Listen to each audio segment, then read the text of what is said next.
పవిత్రులు కాదు, అందరూ పరిశుద్ధులు కాదు. ఎందుకు ఈ మాట అంటున్నానంటే, యేసు ప్రభు ఏం చెప్పినాడంటే, పిలువబడిన వారు అనేకులు, ఏర్పరచుకున్న వారు కొందరే. మనకు అపోస్తులు ఎంతమంది? శిష్యులు, దేవుడి శిష్యులు ఎంతమంది? 12 మంది. 12 మందిలో కానీ 12 మందిని ఉన్నారు, కానీ దాంట్లో ఒక సాతాను దూరింది. హల్లెలూయా. అతడే ఇస్కరియోతు యూదా. హల్లెలూయా. ఇస్కరియోతు యూదా అంటే ఆయన ఎంత 12 మందిని పిలిచిండు. యేసు ప్రభు పిలవలేదని కాదు, పిలిచిండు. కానీ దాంట్లో ఇక్కడ ఒక్కరిని ఎందుకు ఏర్పరచబడిన గుంపులో ఈయన చేరలేదు. యేసు ప్రభుతో ఉంటున్నాడు. యేసు ప్రభు చేయు అద్భుతాలు చూస్తున్నాడు. యేసు ప్రభు చేయు కార్యాలు అన్ని చూస్తున్నాడు. ప్రతి విషయాన్ని చూస్తున్నాడు. కానీ అన్ని ఏం చేస్తున్నాడు? కానీ నటించడం మొదలు పెట్టాడు. హల్లెలూయా. ఏం చేస్తున్నాడు? చర్చికి వస్తారు, ప్రతి వారం వస్తారు, ప్రతిసారి వస్తుంటారు. దేవుడు చేసిన కార్యాలు, దేవుడు చేసిన మేలు అన్ని చూస్తారు. కానీ చూసిన తర్వాత కానీ మళ్ళీ తర్వాత ఏం చేస్తాడు? నటించడం మొదలు పెడుతున్నాడు. హల్లెలూయా. ఏం చేస్తారు? మళ్ళీ దేవుణ్ణి మర్చిపోతారు. ఆయనను ఖచ్చితంగా చాలా మంది మర్చిపోతారు. అందుకనే ఇందులో కూడా ఒక ఇస్కరియోతు యూదా కూడా ఏం చేసిందంటే, అపవాదికి చోటు ఇచ్చిండు. ఎవరికి ఇచ్చాడు? అపవాదికి ఇచ్చిండు. అందుకని ఏం చేయాలంటే, మన ప్రార్థనలో కానీ, మన విశ్వాసంలో కానీ, మన విశ్వాసం నుండి ఎప్పుడు ఎటు తొలగిపోకూడదు. చదువుకున్నాం ఒకసారి చూడండి. 25, 26, 25 చూడండి. 26, 25 మత్తయి సువార్త 26వ అధ్యాయం 25వ వచనం. ఆయనను అప్పగించిన యూదా బోధకుడా నేనే అని అడగగా ఆయన నీ వట్టివాడివే అనెను. హల్లెలూయా. యేసు ప్రభు అప్పగించబడిన రాత్రి అందరికీ ఏం చేస్తున్నాడంటే బిందు ఆరాధన చేస్తున్నాడు.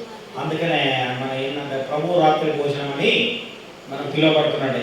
ఆ రోజు పిలిచినప్పుడు ఆయన ఏం చెప్తున్నాడంటే, మీలో ఒకరు నన్ను అపవాదితో మీరు శోధించబడి నన్ను అప్పగించబోతున్నారు అని అంటే అందరూ ఏమంటారు? శిష్యులు, నీనా ప్రభువా, నీనా ప్రభువా అని అన్నారు. ఎందుకంటే కొంతమంది ఎట్లా ఉంటారంటే, ఏదైనా విషయాన్ని అంటే వాళ్ళు ఏం చేస్తారంటే, గుమ్మడికాయలు కొద్దిగేవారంటే భుజాలు జరుగుతున్నారంటూ, నువ్వు ఏనప్పుడు నీకెందుకు రాబోయే బాధ అన్నట్టుగా సామెత ఉంటుంది. అవునా కదా? అదే విధంగా అందరూ అడుగుతారంటే ఈయన కూడా నెమ్మదిగా ఏమన్నాడు? ప్రభువా నేనా నేనా అనగానే యేసు ప్రభు ఏంటి మరి ఏం చేసినాడు? హృదయ రహస్యాలు ఎరిగిన వాడా. ఆయన తెలియదా ముందే? అందుకే ఏమన్నాడంటే, నీవు అన్నట్టే ఏం చేస్తున్నాడు?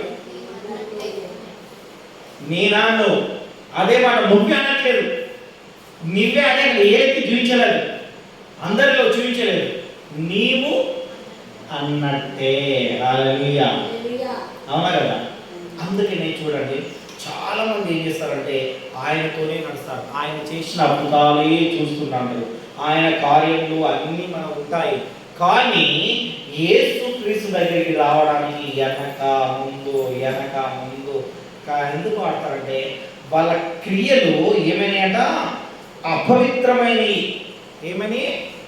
అపవిత్రమైనవి. అంటే నువ్వు ఏది చేసినా అప్పటి మట్టిగా. ఎక్కువ కొంతమంది అంటారు ఏంటంటే, కొంతమంది చెప్పినంతసేపు ఉంటారు. కృష్ణ మీకు ఎగ్జాంపుల్ ఎలా రావాలంటే, కుక్క తోక ఎలా ఉంటుంది? వంకరగా ఉంటుంది. దానికి ఒక గుండు కట్టినాం అనుకో, ఏమైతుంది? ఒక తాడు కట్టి ఒక రాయి కట్టి పెడితే కట్టినంతసేపు చక్కగా వస్తుంది. అవునా కదా? అర్థమవుతుందా? దేవుని వాక్యం విన్నంత వరకు చాలా మంది ఏం చేస్తారంటే చక్కగా ఉంటాడు అంటారు. విన్నంతసేపు బాగా వింటారు. అప్పటి మట్టుకే విన్న మట్టుకే వింటారు. అంటే ఎంతసేపు అంటే వీళ్ళకి ఏం చేయాలంటే, వీళ్ళకి ఇక రోజు చెప్తూ 24 గంటలు వీళ్ళతో చెప్పుకుంటూనే ఉండాలన్నమాట. అలాంటి బాపతి కదన్నమాట. ఏం చేయాలంటే విన్నంతసేపు మంచిగా వింటారు. ఈ సెల్స్ అయిపోయినట్టు నేను నెక్స్ట్ సెల్స్ మాట్లాడుతున్నాను. ఓకేనా? హల్లెలూయా. హల్లెలూయా. విన్నట్టు మట్టుకే వింటా అంటారు. కానీ విని తర్వాత ఏం చేస్తారంటే మళ్ళీ దాన్ని మర్చిపోతాడు. అంటే వారి హృదయంలోకి అపవాదికి చోటిస్తారు. ఎందుకు అపవాదికి చోటిస్తారంటే, మన మాటలు, మన ప్రవర్తన ప్రతి విషయంలో నీ ప్రవర్తన విషయంలో జాగ్రత్తగా ఉండాలి. ఏ విధంగా ఉండాలి? జాగ్రత్తగా ఉండాలి. మనిషి ప్రవర్తనను బట్టే వాళ్ళ ఎస్టిమేషన్ మనం వేయొచ్చు. అవునా కదా? హల్లెలూయా, హల్లెలూయా. ఎస్టిమేషన్ వేయొచ్చు మనం, ఇంకా సెన్స్ ఉంది. అందుకే మనం ఒకసారి చూద్దాం. యోహాను సువార్త ఉన్నాయి కంటిన్యూ. యోహాను సువార్త 13వ అధ్యాయం. యోహాను సువార్త 13వ అధ్యాయం 2వ వచనం నుండి చదువుకున్నాం. వారు భోజనం చేయుచుండగా ఆయనను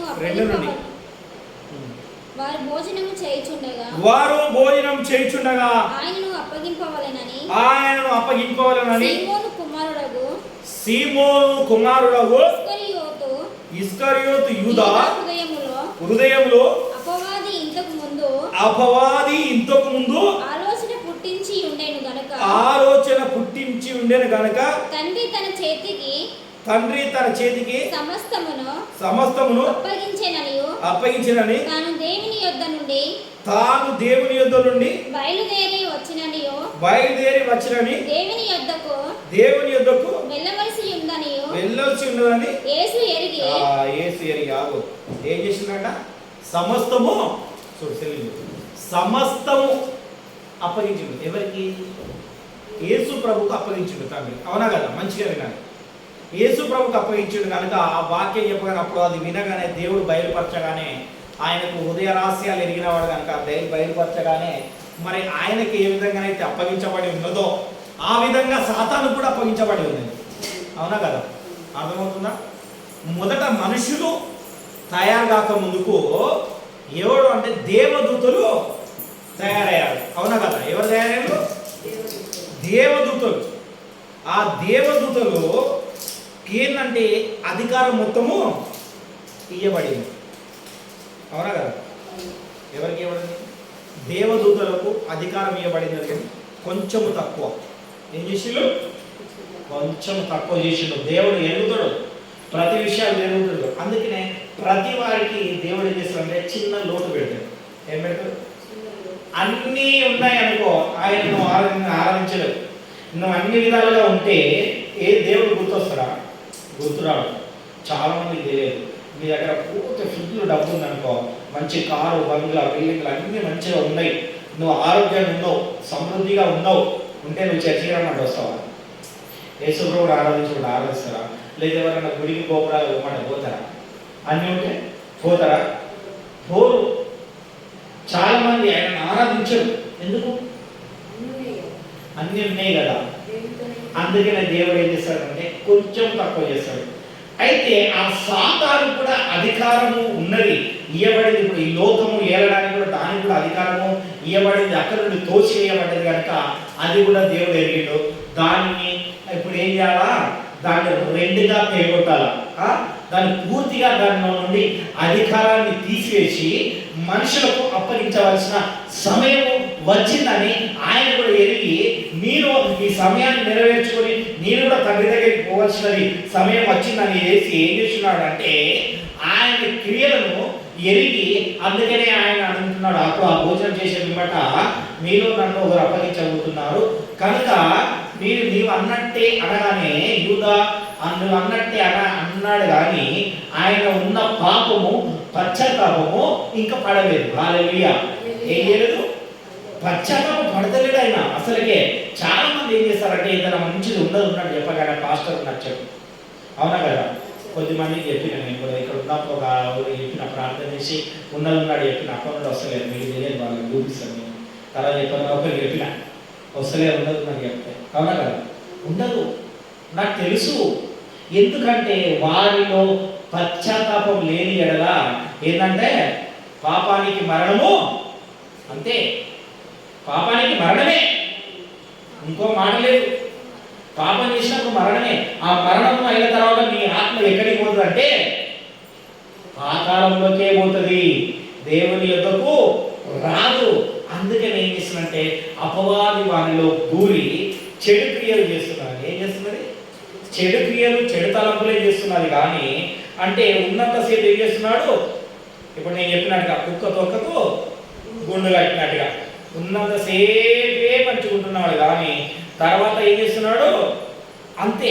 ఎటుంటే ఆయనలో ఎప్పుడంటే చోటు అపవాదికి సీమోను ఇస్కారియోతు కుమారుడు ఇస్కారియోతు యూదా అపవాదికి కొంచెమే చోటు ఇచ్చాడు. ఎంత ఇచ్చాడు? కొద్దిగానే. కొద్దిగా ఇచ్చిందంటారా ఎక్కువ ఇచ్చిందంటారా? కొద్దిగానే ఇచ్చాడు. చాలా మందికి తెలియదు. అంటే ఏమంటున్నానంటే అందుకనే ఏమంటే ఒకసారి చూడండి సామెతలు 1:16 చూడండి ఒకసారి. సామెతలు రాసినప్పుడు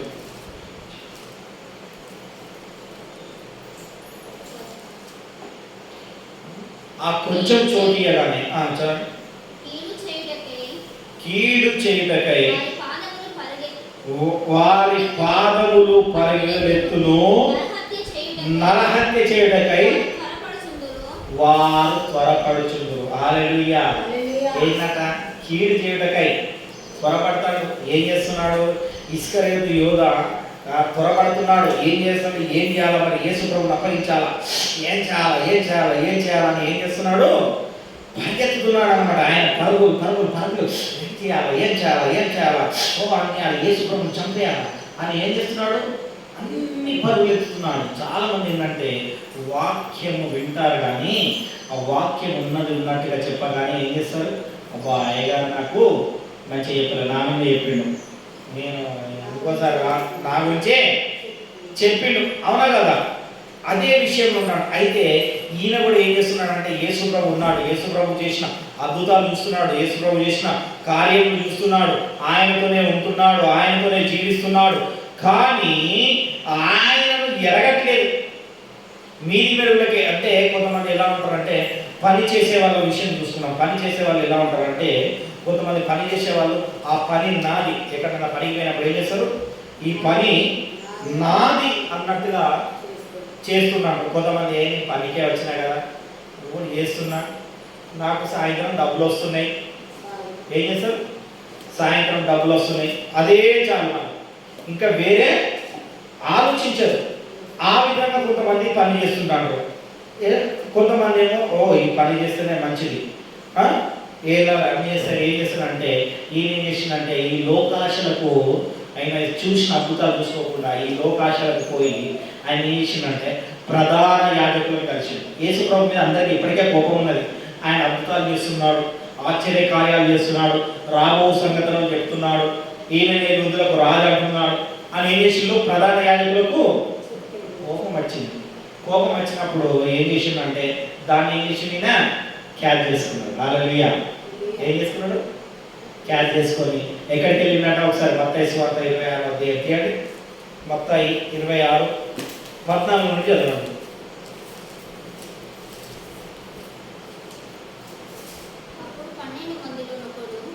అప్పుడు 12 మందిలో ఒకడు ఇస్కరియోతు యూదా ప్రధాన యాజకుల దగ్గరికి వెళ్ళి నేను ఆయనను మీకు అప్పగించిన ఎడల నాకు ఏమి ఇత్తురని అడగరు. లావాదేవీ మాట్లాడుతున్నాడు. ఏమంటున్నాడు? లావాదేవీ. నేను యేసు ప్రభువుని అప్పగిస్తే మీరు మరి నాకేమి ఇస్తారే? అవునా కదా? అందరూ ఏంటంటే అప్పుడు దేవదూతలు సమూహం అందరూ ఒకే తీరు ఉండేది. యేసు ప్రభు ఆయన శిష్యులు అందరూ మొహాలు ఒక తీరుగా ఉండేది. దాంట్లో యేసు ప్రభు ఎవరు గుర్తుపట్టకపోయేది. అర్థమవుతుందా? దేవునితో ఉన్నవారి మొహాలు ఎప్పుడు కలకాలంగా ఉంటాయి, ఒకే రీతిగా ఉంటాయి. ఏ విధంగా ఉంటాయి? ఒకే రీతిగా ఉంటాయి. వాటిని మనం గుర్తుపట్టలేము. ఎందుకు గుర్తుపట్టలేము తెలుసా? ఎందుకంటే ఆయన మొహం మనలో ఉన్నది. ఏమన్నాడు? నరుడు మన పోలిక చొప్పున. ఎవరి పోలిక? దేవుని పోలిక చొప్పున ఉన్నప్పుడు గుర్తుపట్టలేము. కానీ మనకు పోలికలు మనలో ఎందుకు పోతున్నాయి? మనలో కళ ఎందుకు పోతుందంటే మనం ఏం చేస్తున్నాము? దేవునికి వ్యతిరేకంగా ఆయనను వెంబడించట్లేదు. ఆయనను వెంబడించకుండా మనం ఇంకా లోకాన్ని వెంబడిస్తున్నాం. అందుకని ఇస్కరియోతు యూదా ఏం చేస్తున్నాడంటే ఆయన నీకు అప్పగిస్తే నాకేంటి? లావాదేవీ. మరి ఉండాలి కదా, ఏదో ఒక లాభం ఉండాలి, ఏదో ఒకటి ఉండాలి కదా ఆయన కూడా. అందుకని ఏమన్నాడు? మరి నాకేమిస్తావా నువ్వు చెప్పు, నాకేమిస్తావు? ఎందుకు ఆ మాట వచ్చిందంటే ఆయన భక్తిహీనుడు కాబట్టి. ఎవరు? ఒకసారి చూసుకున్నాం. మార్కు సువార్త 14:12 చదువుతాం ఒకసారి. 14:12. 12 మందిలో ఒకడు ఇస్కరియోతు యూదా ప్రధాన యాజకుల చేతికి ఆయన అప్పగించవలనని వారి యొద్దకు పోగా వారు విని సంతోషించిరి. వారి ద్రవ్యమిత్తుమని వాగ్దానం చేసిరి గనుక వారు ఆయన అప్పగించుటకు అసలు ఇప్పుడు మనం వాక్యం అంటే కదా సమయం అంట. ఏం చేస్తున్నారు? సమయం, తగిన సమయం గురించి వేచి చూస్తున్నారు.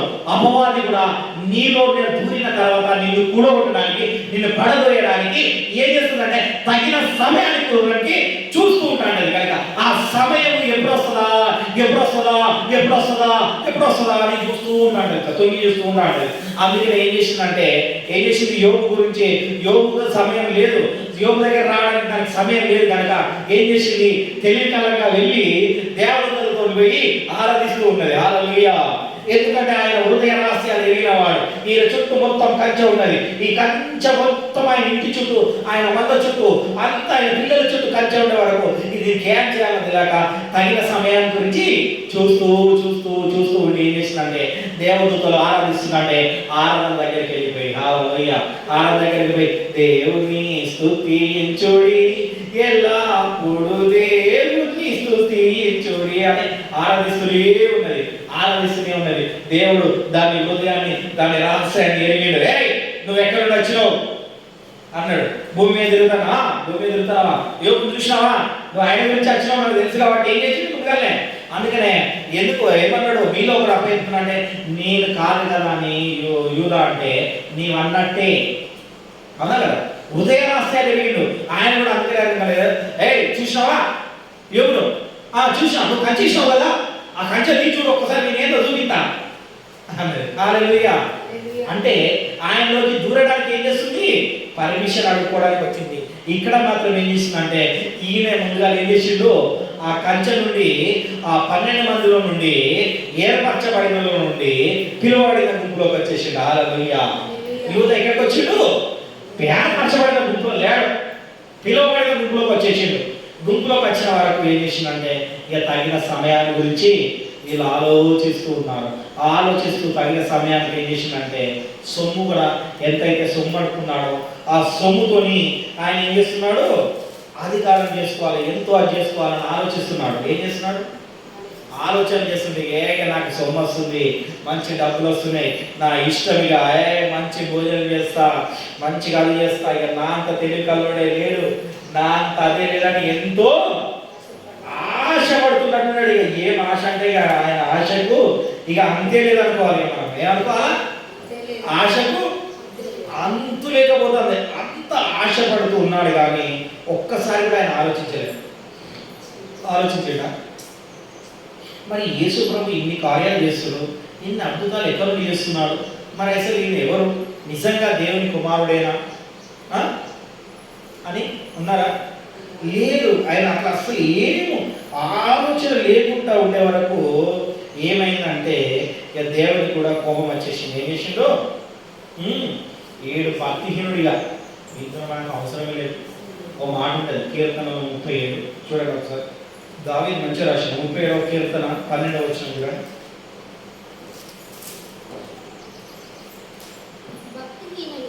భక్తిహీనులు నీతిమంతుల మీద దురాలోచన చేయదు, వారిని చూచి అబ్బాబాబాబాబా ఏం చేస్తారట? వారిని చూసి పళ్ళు కొరుకుతారట. కొంతమంది చూస్తారు కోపం వస్తుంది, ఎందుకో అవునా కదా, చూడగానే కోపం వస్తుంది. ఎవరు వాళ్ళు? భక్తిహీనులు. మీకు తెలియదు కోపం ఎవరికి వస్తుంది అంటే భక్తిహీనులకు వస్తుంది. నీతిమంతులను చూడగానే వాళ్ళ దురాలోచనలు వస్తాయి. యేసు ప్రభు నీతిగా ఉంటున్నాడు, వీరినేమో భక్తి కాదు, సరైన భక్తి కాదు. అరే నువ్వు బాగా ఉండట్లేదు రాబాయ్, నీవు కూడా నన్ను వెంబడించు, నిన్ను కూడా నేను ఏర్పరచుకుంటా, నీ ద్వారా నేను లోకానికి సువార్త ప్రకటిస్తా అని ఇస్కరియోతు యూదాను పిలిస్తే వాడు ఏం చేసిండు? లేడు. ఏమున్నది? దొంగ భక్తితో ఉన్నాడు. చాలా మంది ఏం చేస్తారంటే క్రైస్తవులు, నేను చెప్తున్న 99% అందరు దొంగ. దీన్ని మీరు ఎవరన్నా అనుకోండి, ఏకీభవించండి ఏకీభవించకపోండి. చాలా మంది చెప్తున్నా, దాంట్లో 1% మాత్రమే నిజాయితీ గలవారు ఉన్నారు, వాళ్ళు మాత్రమే ఏర్పరచబడిన గుంపులో ఉన్నారు. 99 మంది వినుమట్టుకు వింటున్నారు, అప్పటి మట్టుకే వింటున్నారు, కానీ వాళ్ళ ఆలోచనలు దుష్టుడితో దురాత్మతో నిండి ఉన్నాయి. అపవాదికి చోటిస్తున్నారు. ఏం చేస్తున్నారు? యేసు ప్రభు దగ్గర నుండి కోరుకోవట్లేదు. అపవాదం ఏమైనా వాళ్ళు యేసు ప్రభు పర్మిషన్ ఇవ్వ ముందుకే వీళ్ళు ఏం చేస్తున్నారు? ముందే అపవాదితో పర్మిషన్ తీసుకుంటారు. వేరే వాళ్ళతోని పర్మిషన్ తీసుకోవట్లేదు. వేరే వాళ్ళతోని వీళ్ళ పర్మిషన్స్ అట్లా ఉన్నాయి అన్నమాట. వీళ్ళ పర్మిషన్ ఎలా ఉన్నాయి? ఆ విధంగా ఉన్నాయి. కనుక ఏం చేస్తున్నారంటే అపవాదికి చోటు ఇవ్వకూడదు. ఎందుకు చోటు ఇవ్వకూడదు అంటే ఏం చేస్తారంటే, నేను అందుకనే ఇప్పుడు చెప్పిన, తమ క్రియలు ఏంటి? మన క్రియల వల్లనే అపవాది వస్తుంది. ఎవరు వస్తారు? మన క్రియల వల్లనే.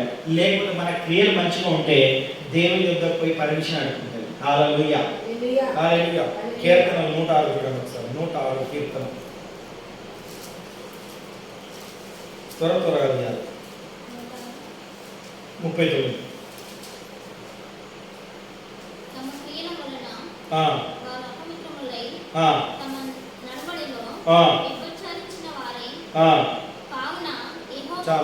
తమ క్రియల వలన వారు అపవిత్ర వారై. అవునా కదా? క్రియలు మరి క్రియలు ఎటు చేస్తున్నాయి, ఎటు వెళ్తున్నాయి అన్నది చూడాలి. ఒకసారి మనం నడవలసిన త్రోవలు నడవకుండా వేరే నడవాలంటే ఏమైతే అన్న మన క్రియలు అపవిత్రమైతే.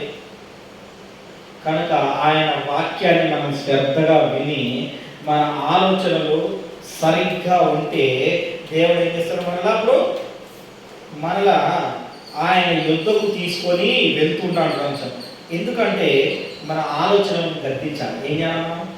చెడు ఆలోచనలు ఎప్పుడైతే వస్తాయో ఏం చేయాలి? గద్దించాలి. మన ఆలోచనలను మనము గద్దించాలి. మన ఆలోచన ఎలా ఉంటాయంటే, సామెతలో ఒక మాట ఉంటుందంటే, నా ఆలోచనలో విస్మృతిమూలం పోయినది, నా గద్దింపు వారు కేవలం తృణీకరించినారు. 1:30 ఉంటుంది మాట. ఒకసారి చూడండి. 1:30 చదవండి.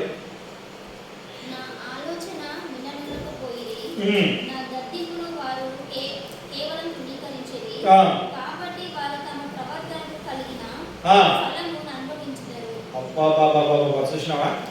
దేవుడు గద్దించింది, బుద్ధి చెప్పమని చూస్తున్నాడు, కానీ వినలేదు. ఇస్కరియోతు యూదా వినలేదు. ఆయన ఆలోచనను ఆయన గ్రహించలేదు. ఏం చేసినా ఆయన గ్రహించలేదు. మన వాళ్ళు కూడా చాలా మంది ఏం చెప్పినా కానీ, ఎంత చెప్పినా కానీ దాన్ని ఏం చేస్తారు? కాక వాళ్ళు ఏం చేస్తారంటే తగిన ఫలమును అనుభవిస్తారు. హల్లెలూయా. దేవుని గద్దెంపుకు నువ్వు ఎప్పుడైతే లోబడవో అప్పుడు నువ్వేం చేస్తావంటే తగిన ఫలాన్ని అనుభవిస్తావు. అందుకని ఒక కాడ ఏమంటారంటే, ఇస్కరియోతు యూదనే ముందు నడిచేవాడు శిష్యుల కంటే. ఎవరు నడిచేవాళ్ళు? ఇస్కరియోతు యూదనే అందరికంటే ముందు నడిచేవాడు. అంటే ముందు నడిచేవాడు అంటే ఎంత? అవునా కదా? ముందు ఎవరు నడుస్తారు? ఒక అధికారి మాత్రమే ముందు నడుస్తాడు. అంత అధికారం ఉన్నది అనుకుంటాను నేనైతే. ఏమనుకుంటున్నా? ఆయన ముందు నడిచాడంటే ఇది ఎక్కడ ఉంటుంది అంటే, లూకా సువార్త 24:47 ఉంటుంది. చూడండి ఒకసారి. 24:47 ఒక మాట ఉంటుంది. ఈ విషయాన్ని ఒకటి చెప్పి నేను ముగించాలని కోరుతున్నాను. లూకా సువార్త ఇదిగో నా తండ్రి వాగ్దానం చేసినది మీ మీదికి పంపుచున్నాను, మీరు పైనుండి శక్తి పొందుట వరకు. 22:47 లూకా సువార్త 22:47. ఆయన ఇంకను మాట్లాడుచుండగా ఇదిగో జనులు గుంపుగా వచ్చిరి. 12 మందిలో యూదా అనబడిన వారు వారికంటే ముందుగా నడిచి ఎవరికంటే ముందు నడిచిందట? 12 మంది శిష్యుల కంటే ముందుగా నడిచిండు, ముందుగానే తప్పిపోయాడు. హల్లెలూయా. చాలా మంది ఏం చేస్తారంటే ముందుగా నడుస్తున్నాడు, ముందుగా తప్పిపోతున్నాడు. కనుక మనం ఏ గుంపులో ఉండాలి? తప్పిపోయే గుంపులో ఉండకుండా ఆ 11 మంది అయితే ఏ గుంపులు అయితే ఉన్నారో, అపొస్తలులు ఆ 11 ఎవరైతే ఏ బోధలు కట్టబడి ఉన్నారో ఆ గుంపులోనే ఉండి యేసు ప్రభువుని మనమైతే ఎప్పుడైతే అంటగట్టబడి ఉంటామో, ఆయనతో ఎప్పుడైతే నడుస్తామో అప్పుడు మనము ఆయన కుడి పార్శ్వంలో కూర్చుంటాం.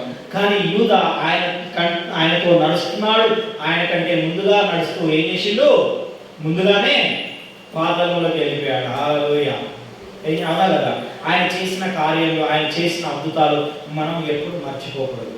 నేను చెప్తున్నది ఏంటంటే, ఆయన చేసిన కార్యం ఎప్పుడైతే నువ్వు మరుస్తావో అప్పుడు నువ్వు అపవాదికి చోటిచ్చిన వాడవైతావు. ఆ యూదాలాగా నువ్వు అపవాదికి దారిచ్చిన వాడవైతావు. అపవాది అప్పుడు నీ నీతిని పక్కన పెట్టి దురాలోచనలో కూడుకున్న వారమైతాం అనమాట. కనుక మనం ఏం చేయాలంటే, మన దురాలోచనలు, మన చెడుతనాన్ని మనం ఎప్పటికప్పుడు విసర్జించుకొని మనం ఏం చేయాలి, ఆ 11 మంది ఏ విధంగానైతే కట్టబడి ఉన్నారో, యేసు ప్రభు చేసిన మేలులు, యేసు ప్రభు చేసిన బోధనను అవే జ్ఞాపకం చేసుకొని వాటి అందే నిలకడగా ఉండి ఆయనతోనే ఏ విధంగానైతే నడిచారో ఆ విధంగా కూడా మనం నడిస్తే ఏం చేస్తాము, మనం ఏర్పరచబడిన గుంపులో ఉంటాం. లేకపోతే పిలువబడిన వారు ఉంటే ఎందుకు ప్రభువా ప్రభువా అని పిలిచి ప్రతివాడును పరలోక రాజ్యంలో చేరతారనుకున్నావా? అందరూ అనుకుంటున్నారు కానీ చేరరు పరలోక రాజ్యంలో. ఒక్కాడ ఉంటుంది, భార్య భర్తలు ఉన్నప్పుడు అయితే ఒకరు ఎత్తబడతారట, ఒకరు ఉంటారు. బైబిల్ లేఖనం చెప్తుంది, ఒక్క పొల్లు కూడా పోదు లేఖనంలో. ఎందుకు ఆ విషయాలు జ్ఞాపకం చేస్తున్నాం అంటే ఈ మర్మాన్ని ఎరగాలి. హల్లెలూయా. ఏం ఎరగాల? ఉపమాన రీతిగా చెప్పిన ఈ మర్మాన్ని ఎప్పుడైతే మనం ఎరుగుతామో, ఎప్పుడైతే ఈ మర్మాన్ని చూసి మనం నడుచుకుంటామో అప్పుడే మనం దీవించబడతాం, అప్పుడే ఆయనతో ఉండగలుగుతాం. ఎందుకంటే దేవుడి యొద్దకు రావడానికి చాలా మంది ఇష్టపడరు. అవునా కదా? ఏం చేయాలి? మళ్ళీ పోదాంలే, మళ్ళీ వద్దాంలే, ఇంకోసారి పోదాం, ఏమైతుంది ఈ వారం అవుతుంది, చాలా పోదాం. ఇవాళ నేను అనుకున్నా ఈరోజు బాగా ప్రారంభం 5:30కు బెయిల్ వచ్చింది, లేవగానే ఒక్కటే నిమిషం ప్రార్థన చేస్తున్నామా. ఇవాళ చర్చిలో మంచి గొప్ప కార్యాలు, గొప్ప అద్భుతాలు చేయాలని చేస్తున్నాం. ఆ మాట ఎప్పుడైతే అన్నానో అప్పటి నుండి కథ నా గుండె బాగా నొప్పి, బాగా విపరీతమైన నొప్పి, అస్సలు తట్టుకోలేని నొప్పి. అట్లనే మళ్ళీ పడుకునే వరకు మళ్ళీ 7:30 అయింది. అంత నొప్పి, 7:30 కూడా నొప్పి తగ్గలేదు. ఎంత ప్రార్థన చేస్తున్నా నొప్పి తగ్గట్లేదు. ఏంది ప్రభావం, మరి ఎవరైనా ఇలా బాధపడుతున్నారా, నా దగ్గరికి వచ్చే విశ్వాసులు ఇంకెవరైనా బాధపడుతున్నారా ఏంది అని నేను ప్రార్థన చేసుకుంటున్నా అంటే అట్లనే ఉంది. యేసు నీకేసు అప్పుడు ఒకటే మాట అన్నా, ఈ నొప్పిని ఇచ్చిన అందుని బట్టి నీకు వేలాది కోట్ల వందనాలు అని ఎప్పుడైతే అన్నానో అప్పుడు మట్టున్నాయన. హల్లెలూయా, హల్లెలూయా. అస్సలు అయితే అప్పుడైతే 7:30 దాకా ఇక నా వల్ల అయితే లేదు. ఇక మా నాన్న గుమ్మని చెప్పుదాం అనుకుంటున్నా. ఏమనుకున్నా? అస్సలు అయితే లేదు, శ్వాస వస్తలేదు, ఉరక బాగా వస్తుంది, ఎంత కత్తాంది, నాకు నత్తంది, నొప్పి బాగా లాగుతుంది, గుర్తుంది. మా దేవునికి ఎప్పుడైతే వందనాలు చెప్పినావు, హల్లెలూయా, దేవుడు తీసేసి అందరిని బట్టి దేవునికి స్తోత్రం. హల్లెలూయా. అందుకని ఏం చేసినంటే నా మనసును నేను కలవరపరచుకోలేదు. ఏం చేసుకోలేదు? ఫస్ట్ కలవరపరచుకున్నాను, కానీ తర్వాత తొందరగా రిలీజ్ అయిపోయి ఏం చేసిన ఆయనకు స్తోత్రములు, ఆయనకు గానం చేసినవన్నీ ఆయన ఏం చేసాడు, స్వస్థత అనుగ్రహించేసిండు. హల్లెలూయా. మళ్ళీ క్షేమంగా ఇక్కడ తీసుకొచ్చి ఇప్పుడు మేము ముందు ఆరాధించడానికి దేవుడు వాక్యాలు ఇచ్చింది. కనుక మనం ఏం చేస్తున్నామంటే ఒక్కసారి మన మొదటి స్థితిని మనం ఏం చేయాలా, జ్ఞాపకం చేసుకోవాలి. మొదటి స్థితిని జ్ఞాపకం చేసుకొని ఆ మొదటి స్థితి అనేది మనం ఎప్పుడైతే నడుస్తామో అప్పుడే కట్టబడతాం. ఇస్కరియోతు యూదాలాగా దురాలోచనలతోని, ధనాపేక్షతోని ఆ దాని గురించి మనం నిండిన వారు ఉండకూడదు. ఈ ధనాపేక్షత ఎక్కడ వస్తుందంటే డబ్బులు బాగా కావాలి. ఇప్పుడు డబ్బులు కావాల్సింది, ఎందుకంటే అందరికీ ఉన్నది. ఏం చేస్తారు? ఆదివారం పని వస్తుంది. ఏమవుతుంది? ఆదివారం పుట్టిన పని వస్తుంది. నాకైతే ఆదివారం వచ్చినాక పొద్దున్నే 8 గంటలకు ఎగ్జాక్ట్లీ 7:35కే పని వచ్చింది. నాకు ఏమొచ్చింది? ఆదివారం, ప్రతి ఆదివారం వస్తుంది నాకు. ఒక్క రోజనే కాదు, ఏ రోజు ఉన్నా లేకపోయినా కానీ ఆదివారం మాత్రం ఖచ్చితంగా పని వస్తుంది. హల్లెలూయా. అందరికంటే మన అవసరం, అందరికీ ధనాపేక్ష ఉండకూడదు. దేవుడు చెప్తాను, నీకు ఏది కావాలో, ఏ సమయంలో ఏది ఇవ్వాలో ఆయన తెలుసు. ఇస్తాడు. ఎప్పుడు ఇస్తాడు? నువ్వు ఆయన యందు భయభక్తులు ఉంటే. భయభక్తులు లేకుండా నువ్వు ఎప్పుడైతే ఉంటావో నీ జీవితం ఇలానే తిరుగుతుంటాడు. ఇంతే రొటేషన్ ఇక్కడ అంతే. ఎక్కడేసిన రోజు పొద్దున తెల్లారి తిన్నాము పడుకున్నాము, అప్పుడు అవసరంతో తీరింది, తర్వాత మళ్ళీ మరుసటి రోజు వెళ్ళినాం, ఇదే విధంగా ఉంటుంది. ఎందుకు ఆ విధంగా ఉంటుంది అంటే నువ్వేం చేస్తున్నావు అంటే నీ ఆలోచనలో దురాలోచన పుట్టించినావు. ఆయన చేసిన అద్భుతాలు ఉన్నాయి కానీ కుక్కకు తోకకు దారం కట్టినట్టుగానే ఉన్నది. ఆ కట్టినంత సేపు చక్కగా ఉంటున్నావు, ఆ తీసేయగానే మళ్ళీ ఎప్పటిదే అసలు అందుకని ఎప్పటి చెప్ప మళ్ళీ ఎలుగులలాగా చేస్తున్నావు. కాబట్టి నీ ఆలోచన ద్రాక్ష ఉన్నది కాబట్టి నీ జీవితాంతం అదే విధంగా ఉంటావు. హల్లెలూయా. కట్టబడాలి. అందుకని 11 మంది మాత్రము దేవుడి చేత ఏర్పరచబడి వాళ్ళు ఎప్పుడైతే ఏం చేసిందో మంచి మంచి సంఘాలు కట్టుకుంటాం, అనేక యేసుక్రీస్తు గురించి సువార్త ప్రకటిస్తూ వెళ్ళారు, మంచిగా ఆశీర్వదించబడి వాళ్ళ దగ్గర డబ్బు లేదు ఏది లేదు కానీ అన్ని వారి కాళ్ళ ఎదుకు వచ్చినాయి. హల్లెలూయా. అంతకంటే విలువైన దేవుడిని వాళ్ళు పెట్టుకున్నారు. కనుక మనం కూడా ఏం చేయాలంటే ఆయన చేసిన మేలు, ఆయన చేసిన కార్యములు మన జీవితంలో మర్చిపోకుండా మర్చిపోయి ఉండి అనేకుల చుట్టూ ఏదైనా తిరుగుతున్నామో చూసుకొని ఆ ఆలోచనల నుండి దూరమై ప్రభువా నేను ఇప్పుడైతే ఇప్పటిదాకా ఎటో తిరిగినా నా ఆలోచనలు నడిపోయినాయి, నా ధనాపేక్ష మీద పోయింది, పని మీద పోయింది, లేదా ఫంక్షన్ల మీద పోయింది, లేదా నెక్స్ట్ వారం వస్తాం నిర్లక్ష్యం చేసిన అని ఎప్పుడైతే నీలో నుండి ఎప్పుడైతే ఒప్పుకుంటావో అప్పుడు నువ్వు కూడా పరలోకంలో ఉంటావు. ఒకవేళ ఇస్కరియోతు యూదును అడిగినప్పుడు ఆయన ఒప్పుకుంటే దేవుడు క్షమించునేమో. ఇంకొకరు అంటాడు ఏమంటాడంటే ఆ సొమ్ము నువ్వు తీసుకున్న ఆ సొమ్మును బీదలకు ఇస్తేనన్నా నువ్వు బాగుపడమేమో. ఆ విషయం కూడా బైబిల్లో ఉంటుంది. ఆ విషయాన్ని కూడా నేను చూపించమని చూపిస్తాను. హల్లెలూయా. రైవి కరలర భాష్య కరలర బందురలర వాసి కరలర రి విషారలర ఎక్కడ బీదలకు ఇస్తే బాగుందని ఒకటి కాడ ఉంటుంది. దాని అపేక్ష యోహాను సువార్తనే ఉంటుంది. యోహాను 13:29 ధనవృక్షం ఉంటుంది చూడండి. ఆలోచన యోహాను సువార్త తీయండి. బీదలకైనా ఇస్తే బాగుందని ఒక మాట ఉంటుంది అన్నమాట. ఇయ్యలేదు చేస్తుంది. యోహాను సువార్త 12 చూడండి, 12వ అధ్యాయం 4వ వచనం చూడండి. 12:4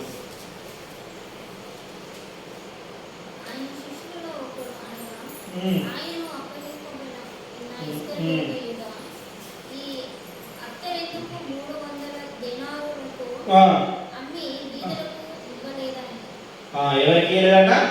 బీదలకు ఇవ్వలేదు. అట్లా నా తీసుకున్నామని క్షమాపణ దొరుకునేమో. ఆ దేవుని నీతిమంతుని అప్పచెప్పి ఆ సొమ్ము పెట్టుకున్నాడు, ఆ సొమ్ము సంపాదించుకున్నాడు. కానీ ఆ సొమ్ము కొని ఆ దేవుడికి ఇచ్చిన ఏమైనా క్షమాపణ జరుగునేమో. చాలా మంది తెలియదు. ఇక్కడ అర్థమైన మా రహస్యం ఏమున్నది? ఆదివారం నువ్వు తెలిసి తెలియక నువ్వు తప్పు చేసి ఏదైనా చేసి వారు చేసినేమో. ఆ సొమ్ము మళ్ళీ దేవుడికి ఇస్తే బాగుండు. అట్లేమన్నా నీకు పాప క్షమాపణ దొరుకునేమో. ఈ వాక్యం సాదృశ్యం అన్నమాట. చదవండి. ఇంటికి వెళ్ళిన తర్వాత చదవగలిగిన వారు 12వ అధ్యాయాన్ని చదవండి. అక్కడ బాగా ఉంటుంది. ఎందుకంటే దేవుడు ఆ విషయం చెప్తాడు. చూడండి, ప్రతి విషయానికి పరిష్కారం దేవుడు మనకు దయచేస్తాడు. కనుక మనం ఏం చేయాలంటే ఆయన నీతిని, ఆయన రాజ్యాన్ని మొదట వెతకాలి. అప్పుడు అన్నీ మనకు అనుగ్రహించబడతాయి. కనుక ఒక్కసారి మనలో మనం పరీక్షించుకుందాం. అందరం ప్రార్థించుకున్నాం. అందరూ మోకరించండి. మన మధ్యలో ఉన్న అమ్మగారు ప్రార్థనలో నడిపిస్తారు.